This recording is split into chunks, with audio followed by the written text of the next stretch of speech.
মানবতার ফেরিওয়ালা খ্যাত উপজেলা নির্বাহী অফিসার নিশাত আঞ্জুম অনন্যা। তথ্য ভিডিও চিত্রে চাঁপাইনবাবগঞ্জ প্রতিনিধি মোহাম্মদ তুহিন। চাঁপাইনবাবগঞ্জ জেলার গোমস্তাপুর উপজেলার বোয়ালিয়া ইউনিয়নের ২ নম্বর ওয়ার্ড কাঞ্চনতলা গ্রামের সুমা খাতুন গত ১৬ এপ্রিল ২০২৫ তারিখে রাজশাহী মেডিকেল কলেজ হাসপাতালে যমজ ৩টি ফুটফুটে সন্তানের জন্ম দেন। ৩ সন্তানের মধ্যে ২ মেয়ে আমেনা মোমেনা ও ছেলে মুমিন। বাবা মামুন আলী দিনমজুর, যার প্রতিটি দিন কাটে রোজগার আয়ের আশায়। মা সুমা খাতুন একজন গৃহিণী। অভাব অনটনের মাঝে যমজ ৩টি সন্তানের জন্ম নিয়ে বেশ দুশ্চিন্তায় দিন কাটছিল মামুন আসমা দম্পতির।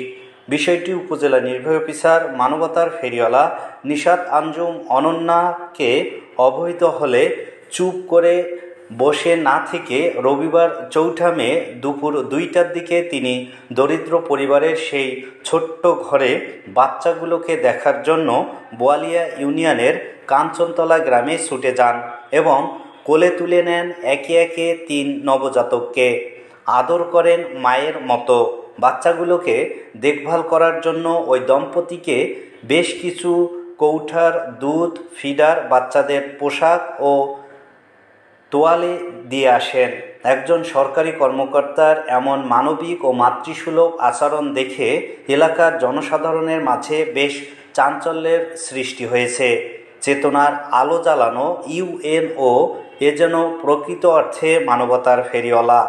ইতিমধ্যে এমন মানবিক ইউএনও নিশাত আঞ্জুম অনন্যার বদলির আদেশে এলাকায় জনসাধারণের মাঝে বেশ হতাশার সৃষ্টি হয়েছে। এ বিষয়ে উপজেলা নির্বাহী অফিসার নিশাত আঞ্জুম অনন্যাকে প্রশ্ন করা হলে তিনি রিপোর্টার বাংলা টিভিকে বলেন, মানবিক কারণে উপজেলা প্রশাসনের পক্ষ থেকে যমজ শিশুগুলিকে সহযোগিতা করা হয়েছে। বাবা দিনমজুর, অর্থনৈতিক অনটনের কারণে আগামীতে এ সহযোগিতা অব্যাহত থাকবে। বাচ্চাগুলিকে দেখভাল করার জন্য স্থানীয় স্বাস্থ্যকর্মীকে খোঁজখবর নেওয়ার কথা বলা হয়েছে।